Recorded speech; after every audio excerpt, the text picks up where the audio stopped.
Sir, ஒரு முக்கியமான விஷயம். என்னன்னு? அந்த பொண்ணு இருக்கிற இடம் தெரிஞ்சிடுச்சு சார். எங்க இருக்காவ? நம்ம ஊர் பக்கத்துல தான் சார். அந்த கிராமம் பேரு சக்கராபுரி. மல்லி அங்கதான் ஒளிஞ்சிருக்கா. யார் கூட இருக்கா? யாரோ தெரிஞ்சவங்க வீட்டுல அடைக்கலம் கொடுத்துருக்காங்க சார். யார் அது? இப்போதைக்கு இந்த குழு தான் சார் கிடைச்சிருக்கு.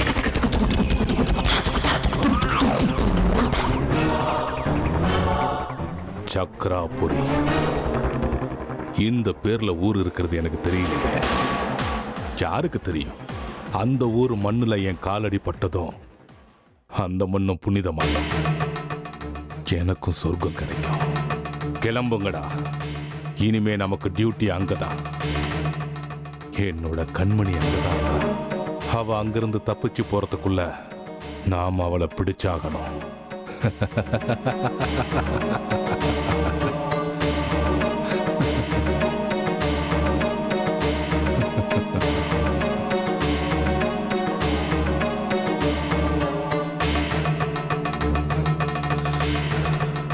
அப்படின்னா இப்போ என்னோட பொண்ணு சக்கராபுரிங்கிற இந்த அயோக்கியம் போய் என் பொண்ணை பிடிக்கிறதுக்குள்ள எப்படியாவது நான் அங்க போகணும். என் மகளை காப்பாற்றணும். அங்கிருந்து அவளை காப்பாத்தி வேற எங்கேயாவது கூட்டிட்டு போயிடணும்.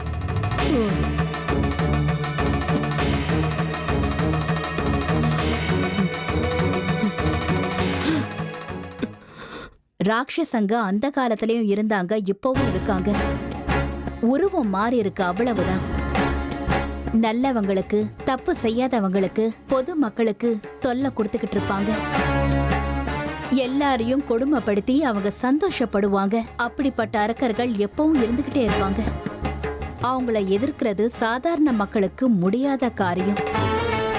குறிப்பிட்ட நேரம் வரும்போது அப்படிப்பட்டவங்களை அந்த அம்மன் நிச்சயம் தண்டிப்பா. அம்மன் எப்ப தண்டிப்பாங்க? தப்பு பண்றவங்க எல்லாரும் ராஜா மாதிரி வாழ்ந்துட்டு இருக்காங்க. அவங்க எந்த கஷ்டமும் படாம நல்லவங்களை விட சந்தோஷமா இருக்காங்க.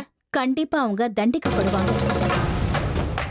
அந்த விஷயம் உனக்கு தெரியாம இருக்கலாம். ஆனா பாவ புண்ணியத்தோட கணக்கு அந்த அம்மனோட கையில இருக்கும். செய்யற ஒவ்வொரு தப்பையும் அவங்க எண்ணிக்கிட்டே தான் இருப்பாங்க. எதுக்காக காத்துட்டு இருக்கணும்? தப்பு பண்றவங்கள அப்பவே தண்டிக்கணும்ல. அவங்க கூட அம்மனை பூஜிக்கிற பக்தர்கள் தானே. பக்தர்களை அம்மன் என்னைக்கும் விட்டு கொடுக்க மாட்டா. அந்த அரக்கர்கள் கிட்ட இருந்து அவங்கள காப்பாத்துவா. பயம் இருந்தாதான் பக்தியும் இருக்கும். மறைமுகமா இந்த அரக்கர்கள் அம்மனோட பக்தர்களை இன்னும் சிறந்த பக்தர்களா மாத்த உதவி செய்யறாங்க.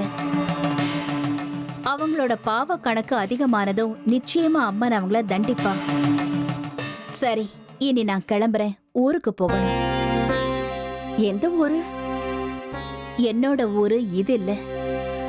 அப்படின்னா நீங்க ஊருக்கு போறீங்களா? ஆமா. எப்போ திரும்பி வருவீங்க? இன்னும் 3 நாள்ல. எப்படி முடியும்? நீங்க வரதுக்கு 3 நாள் ஆகும்னா அவளுக்கு சொல்லி கொடுக்கிற லலிதா சகஸ்ரநாமம் நான் வந்த உடனே தொடங்குறேன். பாடம் விக்னம் ஆயிடுமே. நீங்க அவளுக்கு நாளைக்கு பாடம் சொல்லி கொடுத்தே ஆகணும். ஆனா நான் கண்டிப்பா ஊருக்கு போயே ஆகணும். அதெல்லாம் முடியாது. நாளைக்கு நீங்க 2வது நாள் பாடத்தை முடிச்சு முதல் பஸ் புடிச்சு போயிடுங்க. அதுக்கப்புறம் நீங்க 3 நாள் கழிச்சே வாங்க. ஆனா நாளைக்கு மட்டும் நீங்க சொல்லி கொடுத்தே ஆகணும்.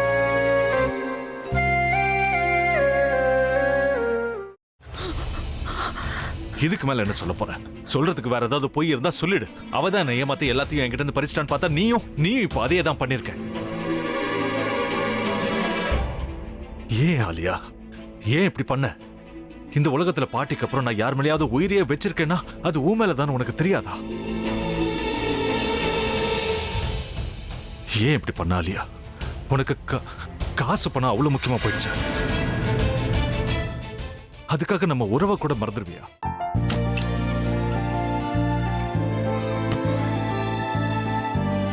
சக்தி சக்தி, ஒரு நிமிஷம்.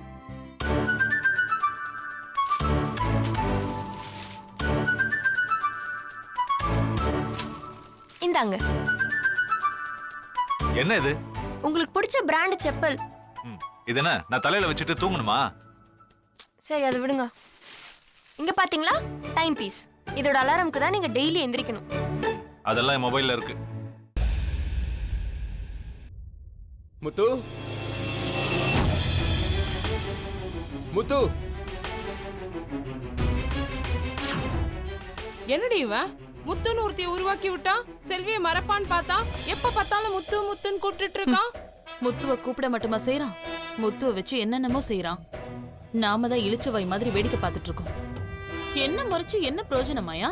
உனக்கு வேற குரல் போயிடுச்சு. அடுத்து அவ செல்விய கூப்பிட்டானா என்ன பண்ண போற? உன்னுடைய விருப்பப்படியே நீ ராமநாத வீட்டு மருமகளா வாழ போற. கண்டிப்பா என்னுடைய ஸ்தானத்திலிருந்து அவன் உன்னை நல்லா பார்த்துக்குவான் அம்மா. டேய், அவரை பத்தி தான் உனக்கு தெரியும்ல. அவர் எந்த முடிவு எடுத்தாலும் அதான் ஃபைனல்.